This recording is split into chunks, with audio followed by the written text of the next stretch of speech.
How's it going, guys? Welcome to Audio Addictions. We have Moxie the Band with us on tonight, and they can say their names and what they do in the band. Hello, I'm Amber De La Rosa, and I'm the lead singer and lyricist of the band. I'm Michael Franzino, and I play bass, synth, and a multitude of other random instruments on the record.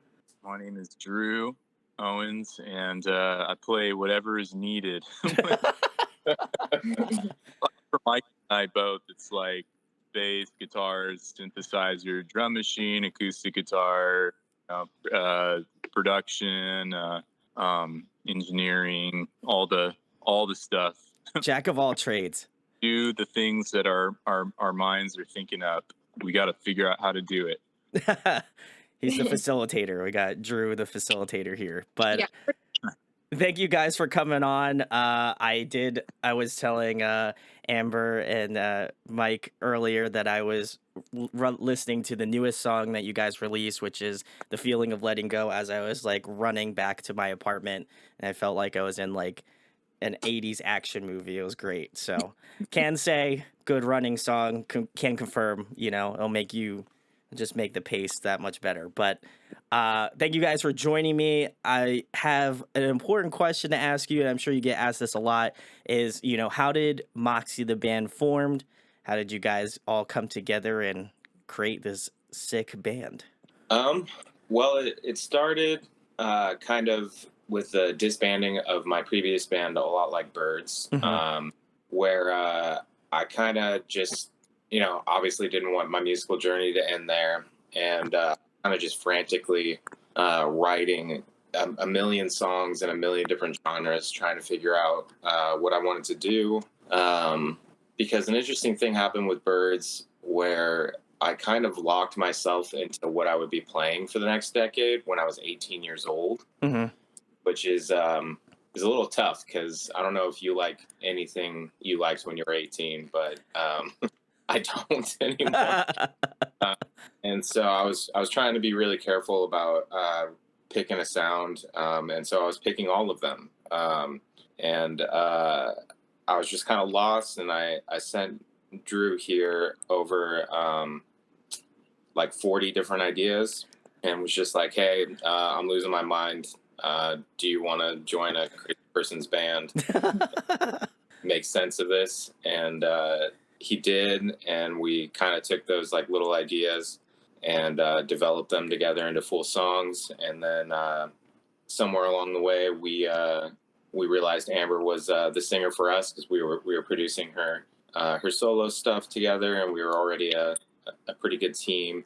And she was just a logical fit there, and she came on and killed it. And yeah, that's what you're hearing now. And Amber, for you, obviously you were working on like solo material. So at the time when Mike had said like, hey, why don't we just kind of like form like this band together, what was your thoughts on that? Because I could imagine writing solo material and having material of your own was probably a different process than, maybe being in more of a like band situation. So did you have any thoughts on that before, like, obviously uniting together? Oh, absolutely. I mean, I think he, looking back, like he said, it seems like the logical choice, but it's funny because around that time, it didn't even really occur to me.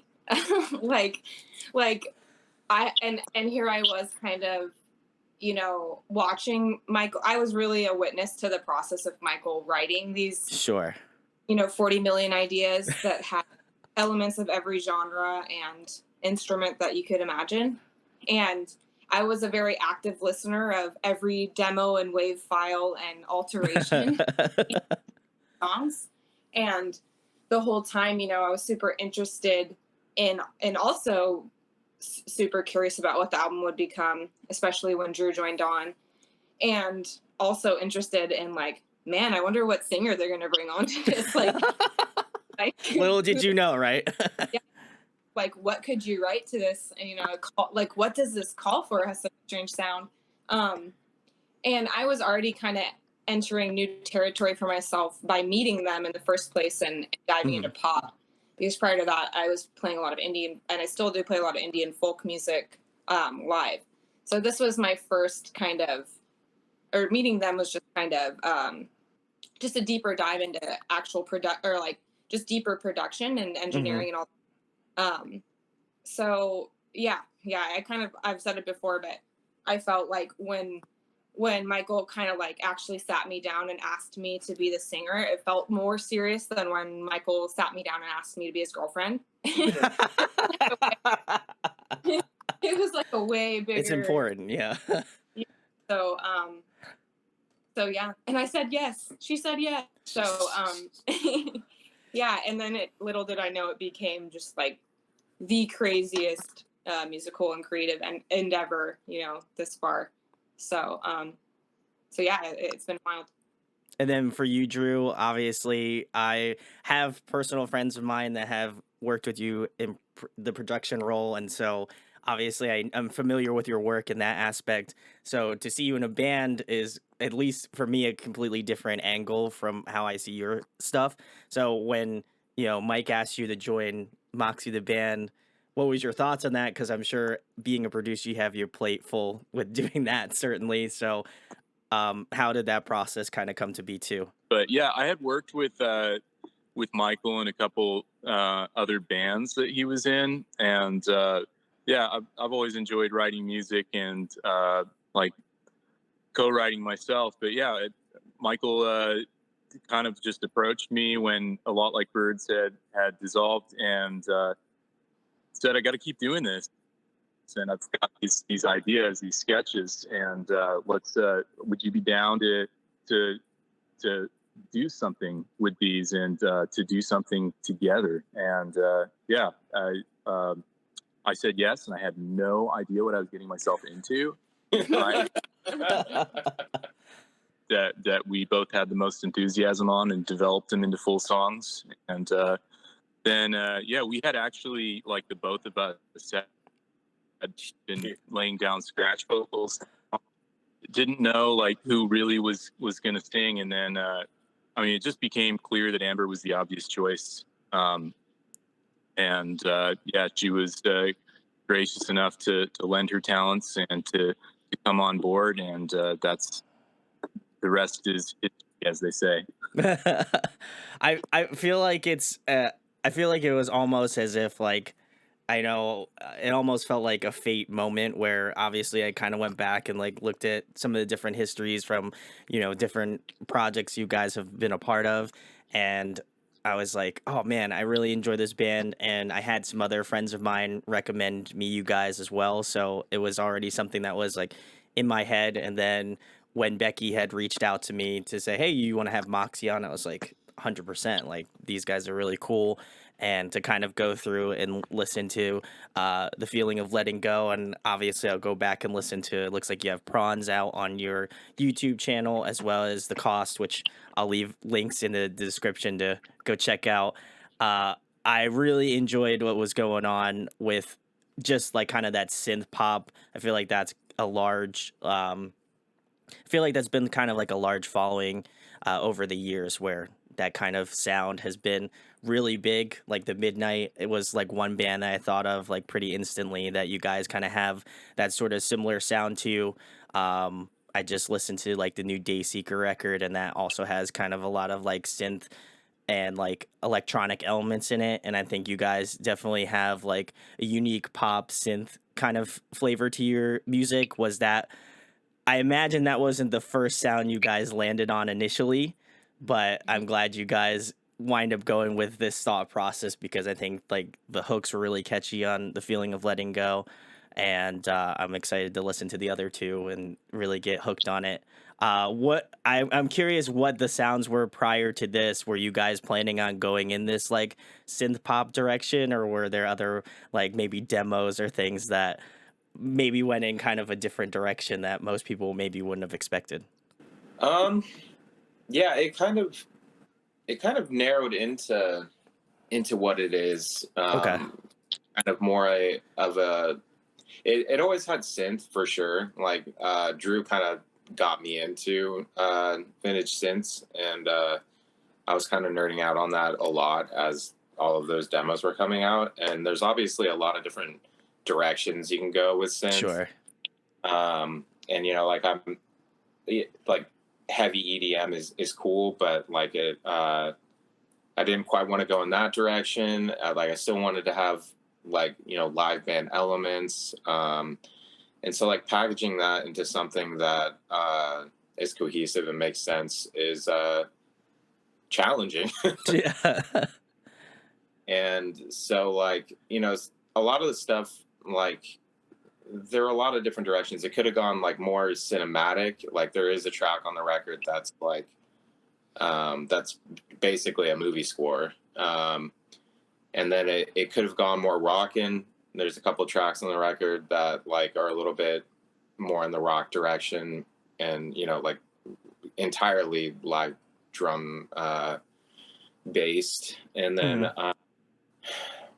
what I mean, I can say as a listener to him on the demo, I had no idea which direction the horse was running. Like yeah.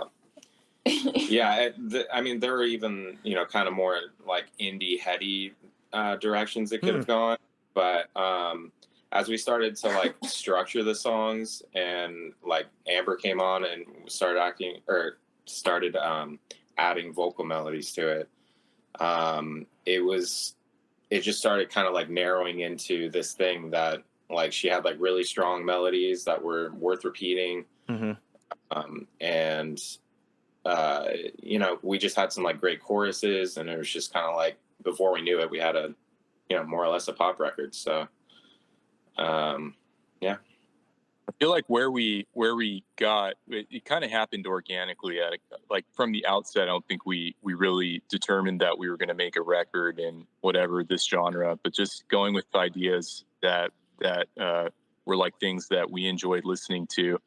And I think as you listen to the record, I hope people are going to find that it's diverse, but there are thematic elements that tie the thing together.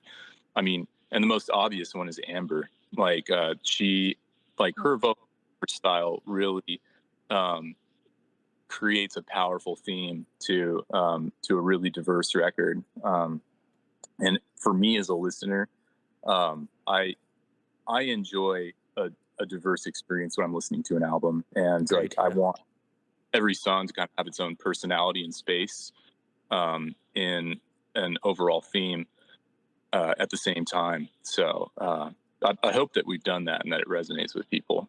Yeah, I think for again only listened to one song, I feel like I've already kind of got an idea of how the rest of the album is going to kind of play out.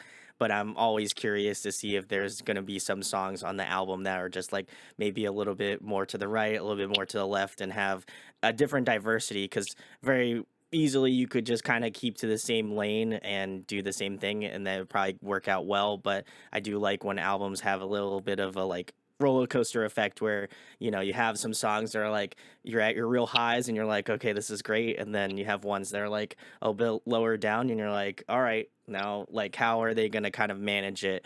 And so I'm curious on the journey of how this album's going to shake out. So guys, I'll probably wind up doing a live review of it. Come check out it on the channel. I'm sure I will be posting it up very soon. All right. Yeah, and I definitely think it's a roller coaster. Well, we will all I will find out when the album comes out. And speaking on that topic, for people who maybe aren't familiar with Moxie the Band, what would be one song you would recommend to a new listener to kind of give you a flavor of what you guys do and where your sound kind of draws from? I personally think the cost kind of ties in like so many of the things that we that make up like the core of our sound. There's a lot of mood to it. There's some like electronic elements, but there's also organic elements, and the hooks and the themes are in the like kind of present what you can expect for the rest of the record. So yeah, it kind of has like a little bit of everything you'll hear. Amber? I think it's a great question. It's such a great question. I can't answer it. Um, it's hard because like Drew said, it is so diverse. Each song for me has such a mood to it. It represents so much for me emotionally. Okay. And, so to say like which song represents the album as a whole is a hard question. But I guess what do we call good one? You feel it too. So we always have these like fake titles for all the songs, and now it's so hard sometimes for me to remember what the actual name. We always call them by their mock titles, but all of my bands have been that way. But there's a song called "You Feel It Too." It's the second track on the album, and I think it just like I don't know. I think as far as the album as a whole, I hope that song gets people like really in their feels and really pumped. Okay. And I don't know. So I'm gonna be crying then. Reality of feeling that like, yeah, you could feel like you're running in a slow motion movie and dancing at a party, and you could also be like crying at a party, and all right, great. Emotions happening at once. Yeah. Ready for the emotional gut punch, Yeah. Drew, what would be your answer on that one? Yeah, I think "You Feel It Too" is a good answer, and because there's a part of us that's really kind of like drum machine and synthesis driven, and the other side to us that is really the other side of the balancing act, that is our sound, and that's the organic performance elements like live drums, live bass, guitars, and "You Feel It Too" has all of that stuff in it. It's got all the synth, but also the backbone of that song is a drum and bass groove, and then you have a guitar solo at the end, and we definitely have some like distorted guitars throughout the album. So yeah, I think that song is like a sampling of the different sounds.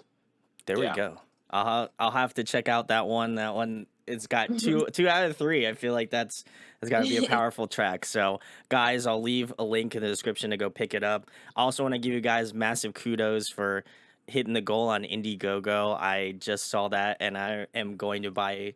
I have an extensive amount of vinyls. Some might say I have a problem, so I will continue to buy them.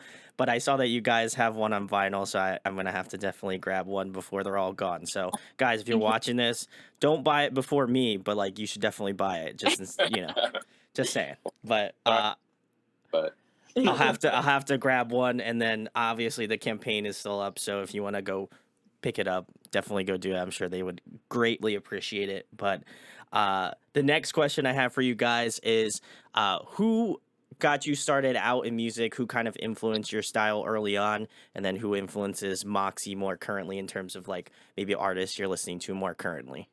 For me, it was my mom. Oh, wow. Okay.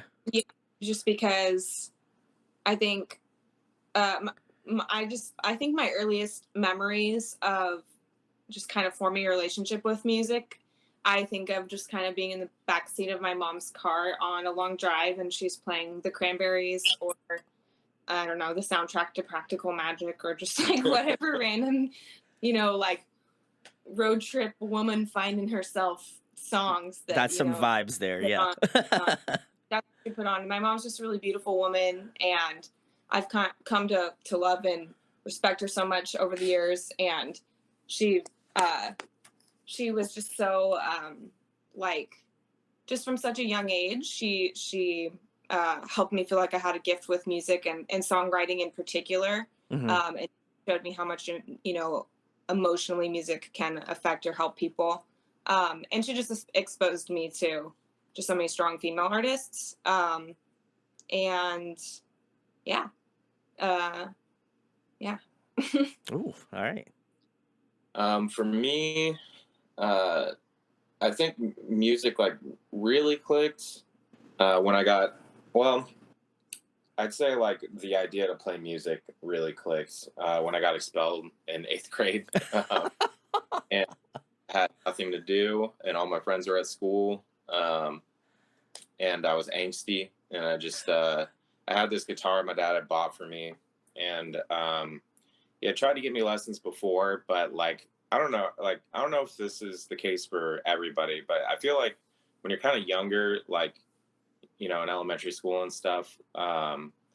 You know, music is it's just something that's like kind of like there that like you aren't highly invested in, but you like when it's on. Yeah, yeah, I can feel And that. then like at some point, like you like grow up and like realize that like what they're singing about, like, you know, relates to yourself as well. And I don't know. At that point, I discovered Nirvana. Ooh. And, that'll do it to you. that like, you know, I think I could play those songs. I sat down and got to work, and yeah, and there was no looking back from there. And I think currently, stuff that's influencing Moxie, we really looked a lot for like synth tones and vibe to an artist called Calm Truce, if you've heard of them. Okay, have not. And Tycho, a little bit to Purity Ring. Nice, yeah. A lot to Radiohead. I mean, Radiohead overall is just kind of like the compass for getting cool stuff and being musically adventurous, I think. I don't know. Drew can speak more to that too. Yeah.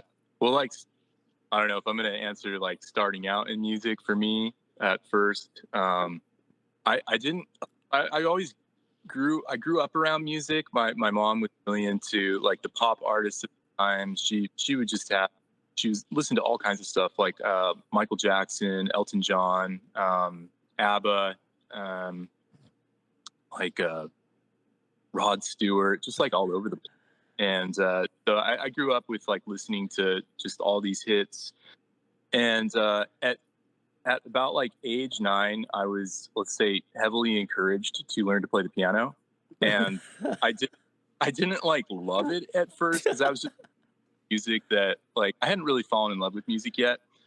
But there was something about it that I really connected with, and I really liked playing video games. And I was playing Zelda, Link's Awakening on the Game Boy, and I was just like, this music slaps. Like, this is great. You're right. Just learned of like musical literacy, and just from like having to read music, I was just like, I'm going to take like one of these songs, The Ballad of the Windfish. I'm going to transcribe this on sheet music to be played on the piano. But I did. And then I thought, okay, this is cool. And then I didn't really get like super into music until I had a friend that got really into like punk rock, I guess you can say. I know like true punks are going to say, oh, this is not punk rock, but like NoFX and like Rancid, Lagwagon, like some of the Fat Wreck stuff from back in the day. And he started playing guitar, and I just thought like, wait, I can do this. Like, this stuff is cool. I can play guitar. I can be as good as him. And that's kind of why I did it. And I got into electric guitar. And after that, it was just like, I fell in love, and that was it. It clicked, and I haven't looked back since then, as far as like just my music involvement goes. And yeah, as far as influence, Michael hit some of the big ones. Calm Truce is a big one. Tycho is awesome. And Radiohead is really cool. I think Michael and I have probably taken a lot from them, like not only in terms of sound, but I think that they showed a lot of people what it is to take a creative left turn. Oh yeah. And how to be bold and to go your own way and to follow your muse, even if it's risky. And it is a risky thing to do. And I feel like 9 times out of 10, it doesn't pan out. Or I'm not going to say 9 times out of 10, but a lot of times it doesn't pan out for people. But I think that if you want to make the best music, you have to follow your inspiration and your muse and do what actually comes from you.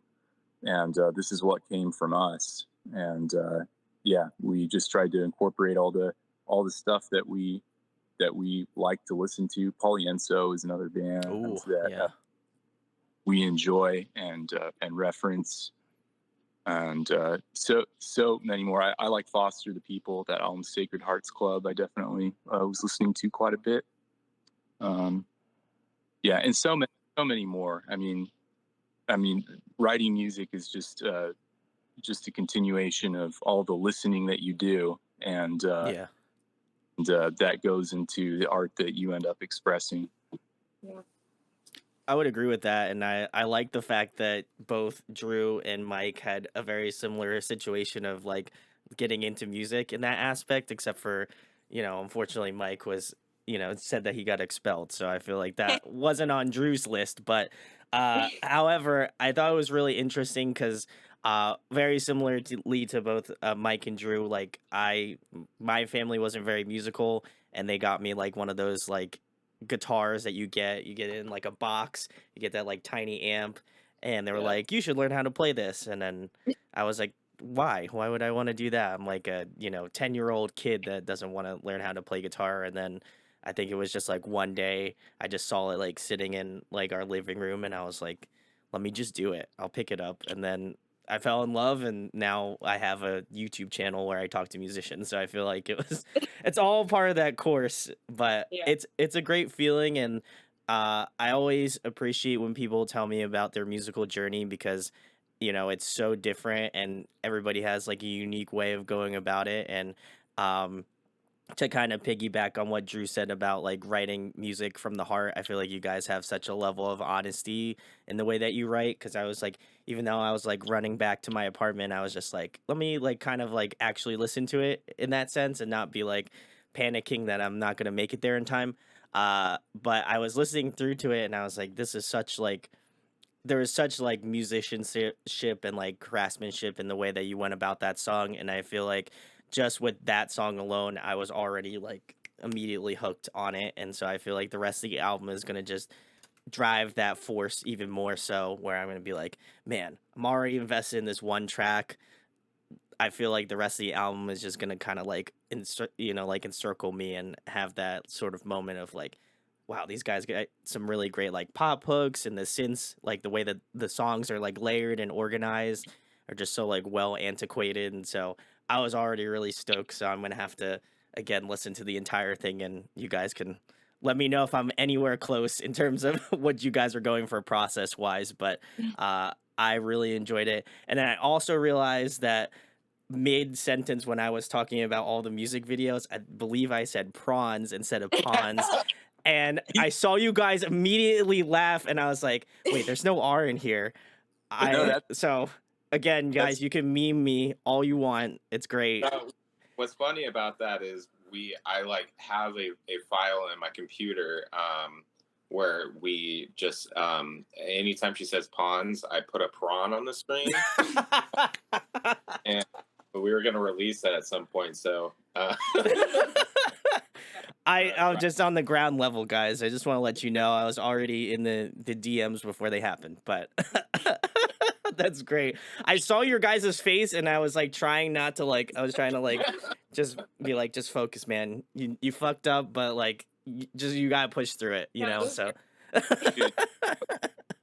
But anyway, I love your guys' story on that, and I hope that it gives people a better idea of when they go to listen to the album, because I always say this in my interviews, is that there's people behind the scenes that make this music, and there's a lot of heart and there's a lot of intention behind it. So I hope that people go into it in that mindset and really enjoy it. So go check out Moxie the Band.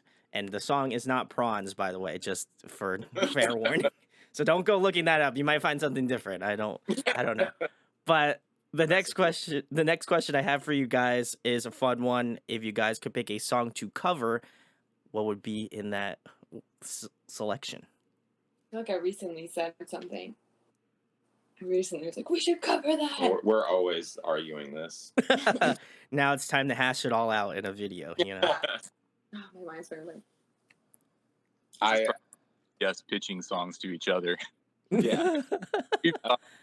We're undecided at this point, but it's a topic that emerges and reemerges in the group chat. I will say that I had a great idea to cover this Journey song, and like I was texting the group about it, just being like, dude, like I can like see it, like we can have it be like the intro to our set, like you know, we can do like more of like a synth, like epic, like intro based off of this Journey track, and just like kind of reinterpret it that way. And like as I'm like mulling this over and like thinking about ways we could pull it off, because we had a show coming up, our first show, Stranger Things, the new season of Stranger Things dropped the advertisement for it, and the thing they used in was this exact idea in the exact way that I imagined it going. And I was just like, holy shit. Like, at least I'm, sorry, I don't know if I'm allowed to curse on You're this. allowed to curse. That's all good. I said fuck like about 5 minutes ago, so I feel like we're all good. I thought of my answer. Okay. I want to cover a song from the Labyrinth. What's the one? It's the one that David Bowie sings. That's it's like in the scene before they like before she realizes that she's actually bitten a peach, and she's actually like the movie The Labyrinth. She's actually standing in like, you know, at a delusional party, and she picks up a chair and she breaks the glass and breaks this like illusion. I want to cover that song. It's such a good song. The whole like it's so embarrassing, but like most of my favorite formative music is like soundtracks to movies. So I guess that pairs well with these two because they're so cinematic. But yeah, I'm blanking on the name of that song just because. But I want to cover songs from the Labyrinth. Separate Ways was the track of the Journey. Yeah, that's what it was. Yeah, I was gonna say that. Oh man. Well, I still feel like you guys should do it. It would be really sick. I think you could hold it down. Drew, do you have a name to throw in the pot? The Fairy Fountain theme song from that reemerges in Zelda games.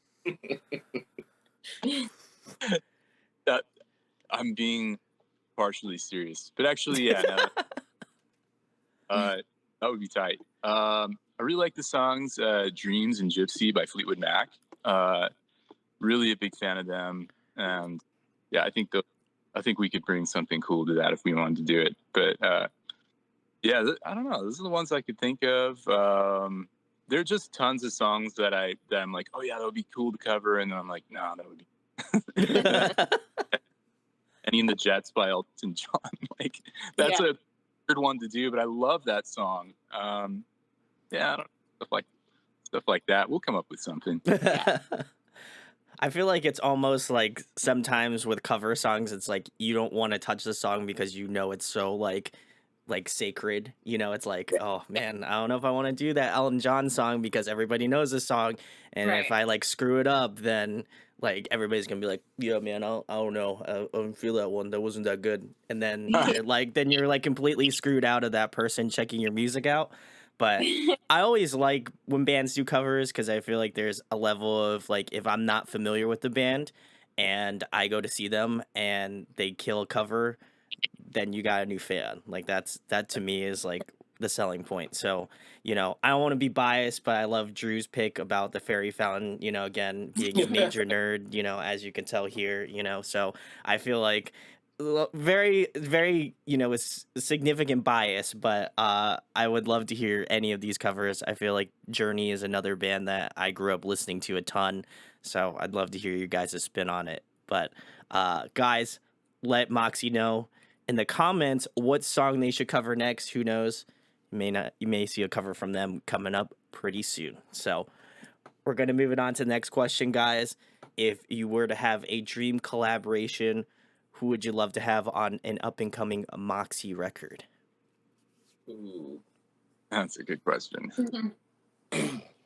Tom York. Ooh. Yeah. Mine rhyme.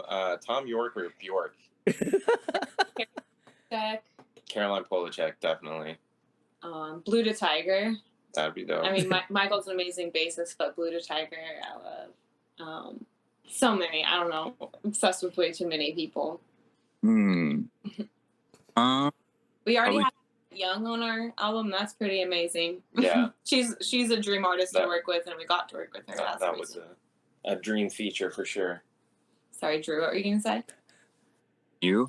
would be cool. What was it? Who was it? Young and Mew. Oh, yeah. All right. Cool. This one might surprise my bandmates.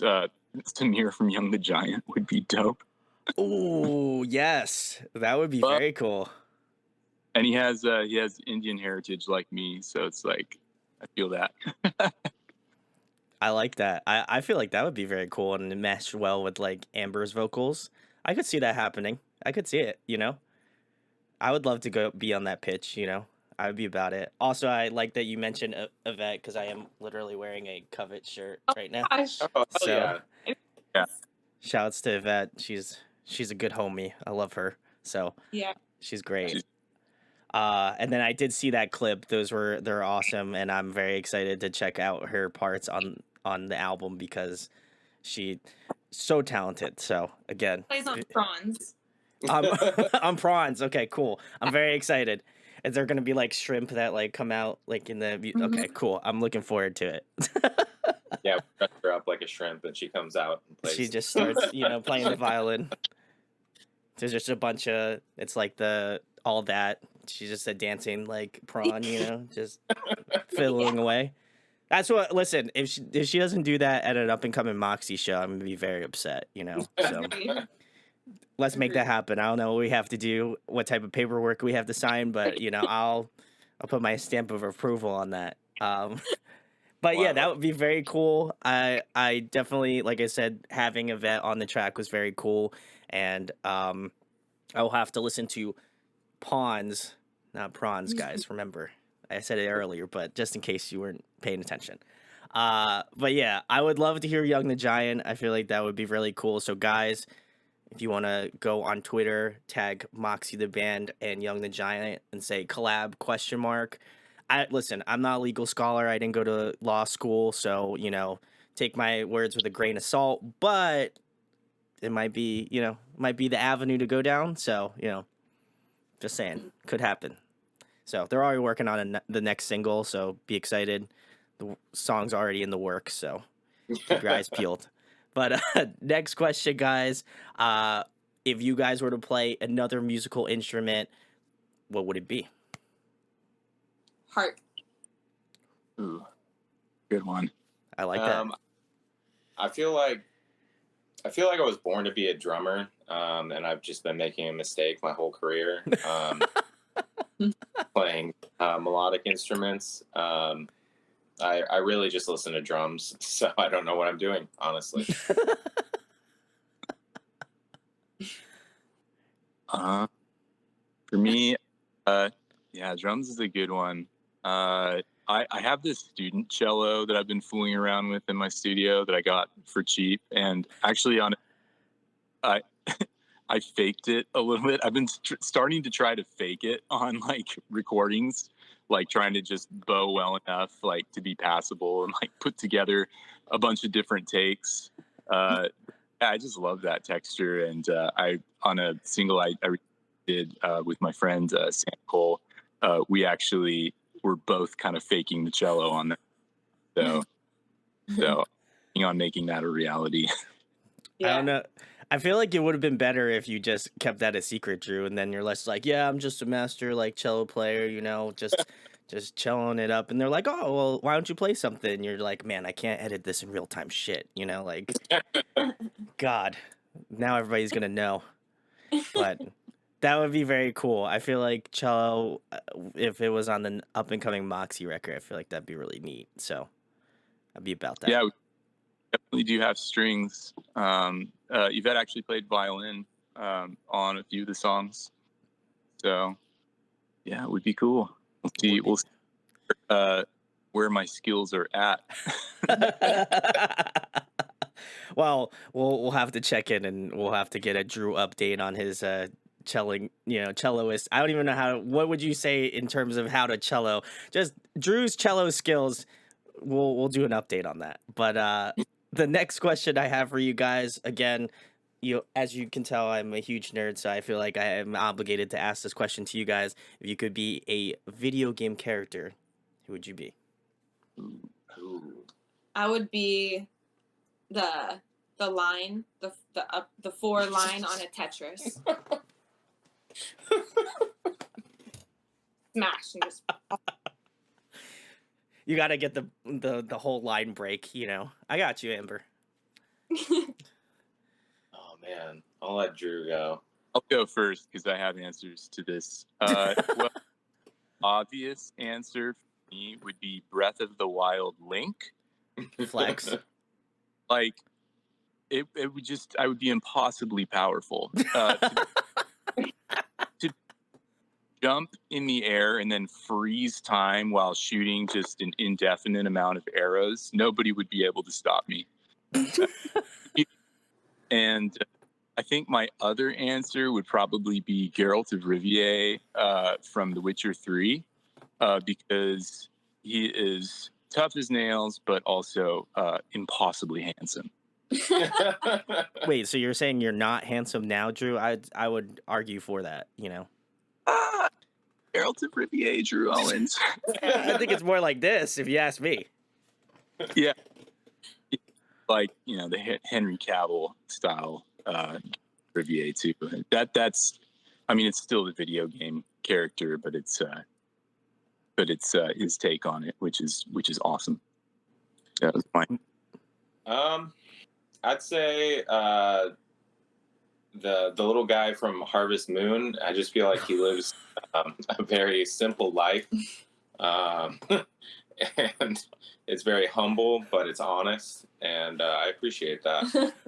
Michael the farm sim. That's what. I'll have to give it to it for Mike for the most like best answer I think I've gotten for that one. He's just like, I just want to be a normie. I just want to live up in a farm like upstate New York and just have like a bunch of animals and just like, you know, tend the fields. You know, I got you. That's what I'm talking about. I want to find, you know, like a random sprite in the forest, like the XP or whatever. Yeah. What were you saying, Drew? Fine, and that would be Cloud Strife from Final Fantasy VII. For that hair and that sword. That's true. That's true. I did appreciate on your Instagram story you had the Final Fantasy track just playing for the Indiegogo. I was just like, amen. You know, I was so stoked on that, and I was like, I sometimes I get a little wary asking this question because some people are like really into video games, and then you have people who are like, yo, I would be like the football player on the most current like football game that was released, and then, you know, that hurts my soul. So yeah. I'm glad you guys gave me some really good answers, especially Amber's top tier. You know, I'm gonna have to rank all of my favorites, but Amber's is definitely gonna be up there. The block from Tetris, done. I'm already ready for it. But the next question I have for you guys, if you were to compile a dream tour including Moxie, who would you love to go on tour with? Ooh, living or dead? Let's do living. I'll make it harder. Heim is on there, I think, for me. It's hard because I feel like I don't fully actually know what her album is. I know what our album is to us, but I don't know what our album will be to the listeners, and like, you know, I don't know what world where in the world we fit. Seriously, but I know some amazing artists that I would just die to play a show with. Caroline Polachek, like I said. Man, I mean, there's some Fletcher. I really love Fletcher. I don't know. A lot of pop artists come to mind for me. Yeah, it's tough because I feel like I can answer this question like as a businessman and just say like things that like would be really good for our career, or I could just say artists that I really like that I'd like to be on tour with that make no sense to be with our band. Yeah, I don't know what we make sense to be with, but yeah, I mean, I feel like Heim makes sense. I feel like 1975 would be sick. That would be a great one, yeah. Please tag them below. Let's go. I'm ready. Let's world tour, baby.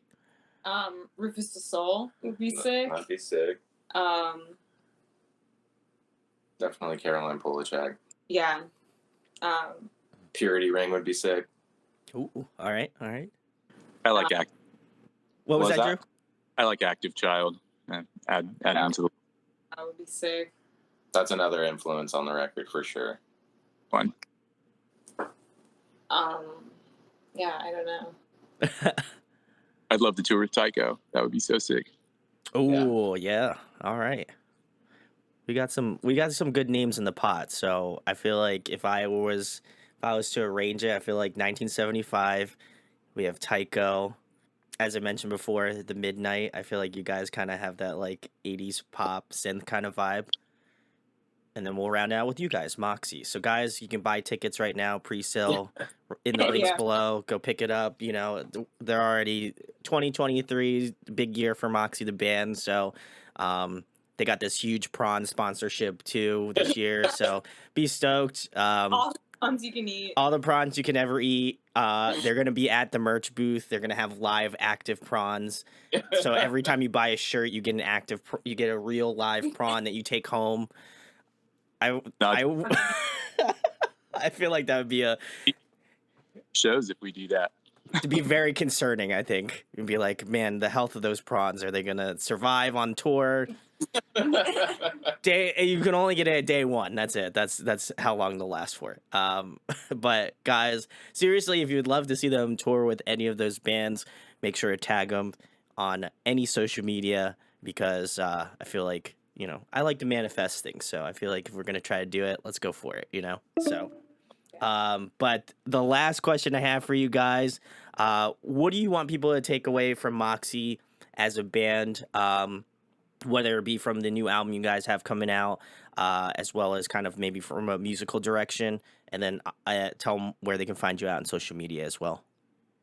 I think personally, that like the thing that music really does for me, or like draws me to it, is just that like it can take you to a different world and really support you, and you know, like elevate your mood and relate to a feeling that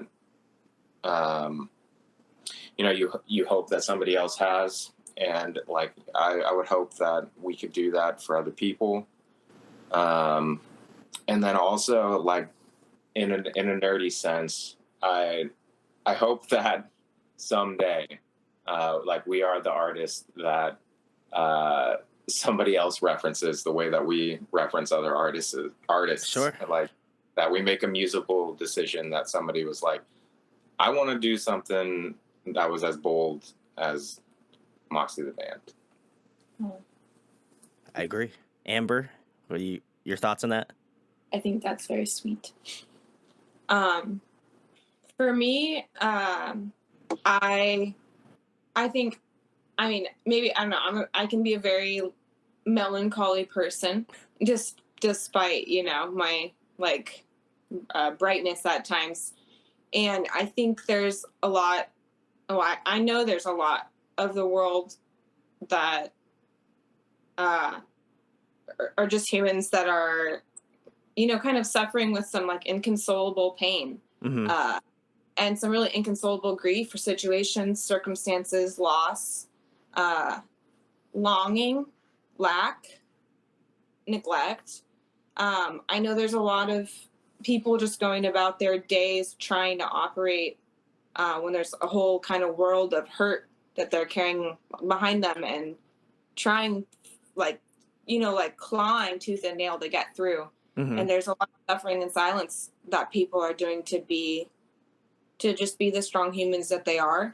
And I hope, and I know there's a lot of people that feel truly alone in that, because a lot of times we don't have a witness in that suffering, even with the support systems that we have in place. And I hope that for some reason this album, I hope the suffering that I went through, not because of the album was paired in a time of my life that so much suffering was happening.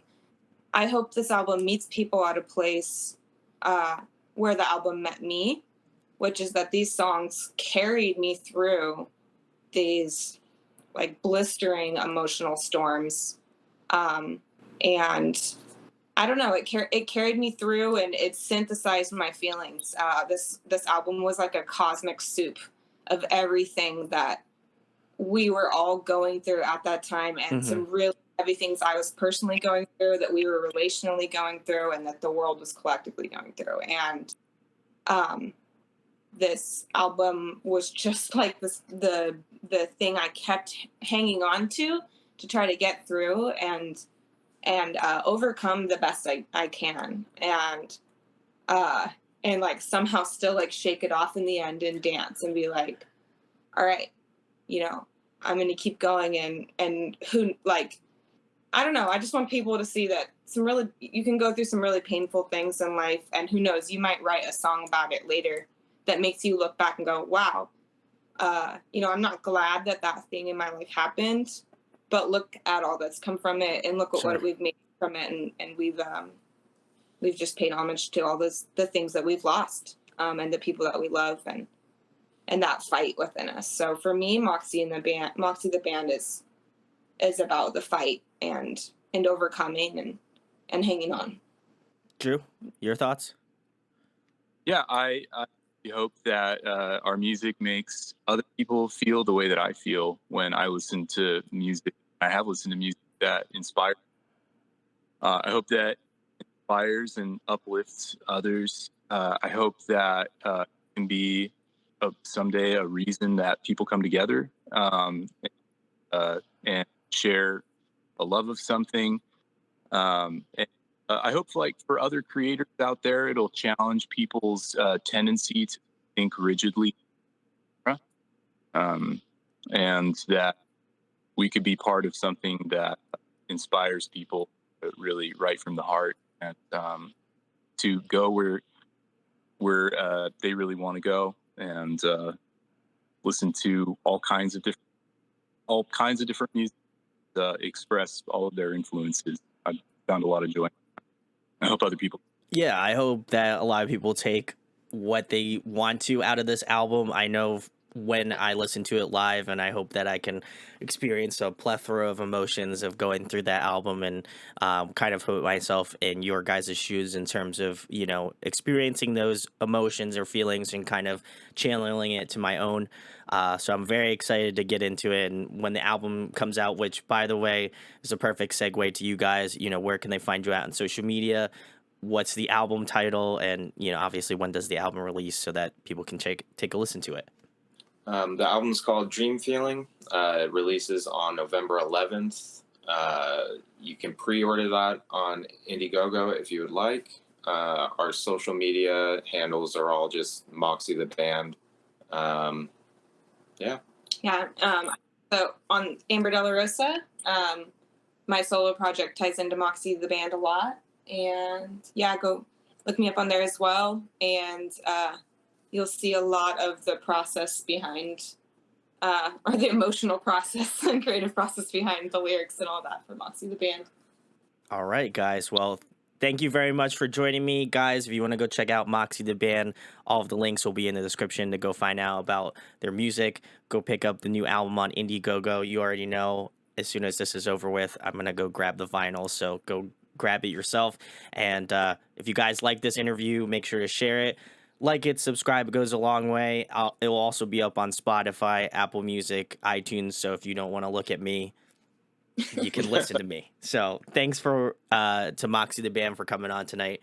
I really do appreciate it. Thank you so much.